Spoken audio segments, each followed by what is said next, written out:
Hello there everybody, Sam Strains here, welcome back to the Railway and welcome to another Triang video.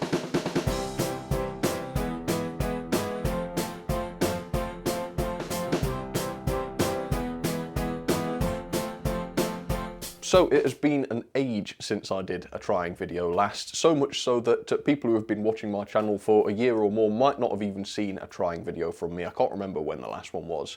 So just in case you haven't heard of Triang, I will do a little bit of a recap.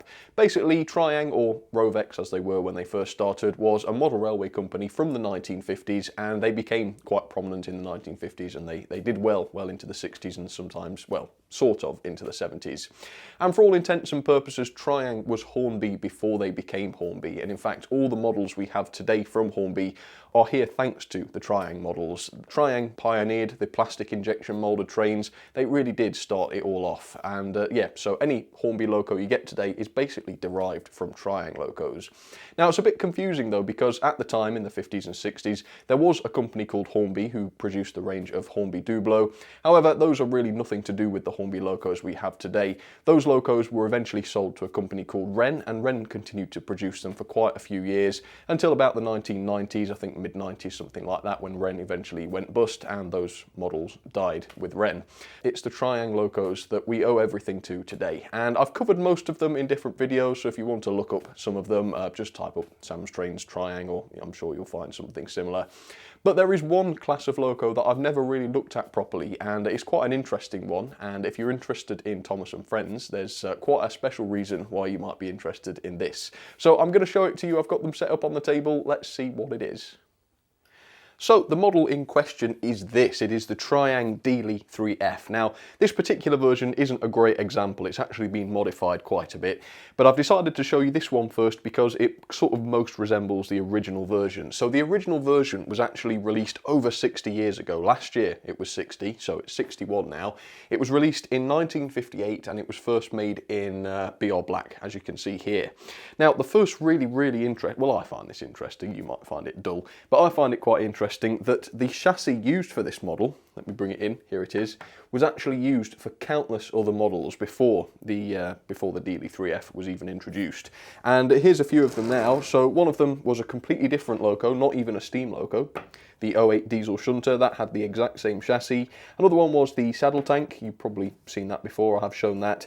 And another one was the Ginty as well, and I think there were some more later on. I think the pannier tank may even have used the same chassis, but I'm not absolutely sure about that. But either way, it was certainly not a new chassis when the Deeley 3F was brought out.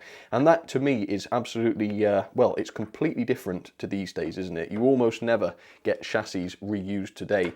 Normally when Hornby bring out a new model these days, it's a brand new chassis on it because it has to be in order to be accurate. So maybe that's why models used to be so cheap in those days, because they would find ways to cut costs and reuse the chassis. So that's the first very interesting thing. It used a standard 060 chassis, and apparently this was the most popular chassis during the 1950s. You can see it's pretty basic. It's got the famous X04 motor on it, and this version here on the BR Black Deeley 3F has got the sort of big thick wheels that don't really like modern track. But that all changed a little bit over time. So the actual bodywork, the tooling, was designed by John Hefford, who originally actually apparently wanted to make an LNER loco, such as a J39 or a J6. They wanted it to be a tender loco anyway, but eventually they decided that apparently they were a bit too boring. They thought they wouldn't be interesting enough, so they went to the LMS and decided to produce the Deeley 3F. The tooling was then produced by PDS, who went on to make a lot of other Triang models. In fact, I think they'd already made the dock shunter by that time. So the model was changed quite a bit over the years from this sort of 1950s version. In fact, nearly 10 years later, it came out in a completely different livery, which sort of resembled this. Now, this is a slightly later one, but in 1966, they did release a BR Maroon version, which is a little bit like this, but not quite. And then a little bit later, in 1968, I think it was, so a couple of years after that, they had the Midland Railway Maroon version, which is this one. And this is, we can tell which one it is because it's got the running number on the tender, 3775. And as you can see, they look really lovely. In fact, I think it's the glossy or the matte maroon version which I like the best. So over the years, they did have new buffers. As you can see, my red versions have got slightly different buffers. They got new safety valves, which are a little bit more realistic. They even had smoke units put into them, although none of mine do, but they certainly did in the years. But then Beyond the 1960s, these locos very sadly disappeared, and unfortunately they would never be seen again like this. However, that wasn't the end of the model. The model was seen once more. In fact, it was about 20 years later that the model made one final appearance, and you probably won't believe this, but it came out as James. Now, there's a few major differences here. Obviously, James is not an 060, he's a 260. So what on earth happened there? Well, as you can see, he's had an extra wheel put on the front, and that was done before, by the way, with Davy Crockett. In fact, Davy Crockett used the same chassis, and there was a couple of extra wheels bolted onto the front there, so that's what's happened there. But you'll also notice that the body is quite a bit different. If I bring in one of the Deeley engines, I mean, you can clearly see, if I show it you from above, there's no doubt whatsoever that this is definitely the same model. They are completely identical in every way, except, of course, for the front portion. Now, if you look down from above, you can see that the smoke box here has been quite a bit extended. And in fact, if you look closely at James, you can see there is a bit of a mould line there where the cut has been made. And also, obviously, the running plate has been extended quite a bit as well. Much, much larger running plate. And again, you can sort of see the joins where the old running plate was taken off and the new one added. But yeah, James was the final appearance of the Deeley 3F. And another thing about James, of course, is that he did have cab detail. None of the other 3Fs did. As you can see here, it's just a motor. But James did indeed have cab detail, so he was the only one that did. And quite interestingly, it looks to be the same old chassis as well. Look at that. In fact, if you take this plate off, you can even see a gap in the chassis where the old worm drive used to go. So yes, I think it is basically the same chassis. So they had it and they kept producing it for all those years. But sadly, of course, the Deeley 3F model died a final death just last year in 2018 when Hornby discontinued the Thomas and Friends range, and so unfortunately the Deeley 3F died with James.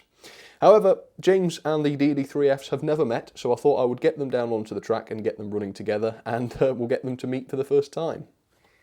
Okay, so I've got two of the Deeley engines down onto the track, and yes, they're quite old-fashioned, but don't you think they've got charm to them? I really do love these things. I don't know why, because I wasn't around when these things were at the top, but yeah, either way, I just seem to love them. And as you can see, they are set up with some different Triang rolling stock. The BR Black version has got some Triang wagons, and the maroon version has got some Pullman coaches. Right, so now I'm going to attempt a little bit of reality TV, because I'm going to reunite James with his two long-lost sisters for the first time ever. So I'm not too sure what's going to happen, but I can hear James coming now, he says as he reaches over to the controller and starts him. Alright, I'm not sure how James is going to take this. It might be quite emotional.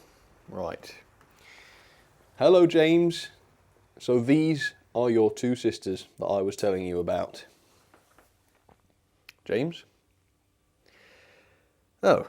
Okay, well, no, that's good. I was expecting a much more violent response than that, but yeah, it looks as though they're going to get on with each other absolutely fine, doesn't it? Okay, so let's do a little bit of a Deeley running session then. I apologise for the slight anticlimax there. I'm not actually sure what I expected to happen. But let's get these started, and I hope you enjoy seeing them run. I don't know that I've ever run these three together before. Well, I certainly haven't. So, 1958, over 60 years ago. And the tooling is still around today, although it's not produced anymore, of course. They're alright though, aren't they? Even my very oldest BR Black version still runs absolutely perfectly. It's crazy, isn't it?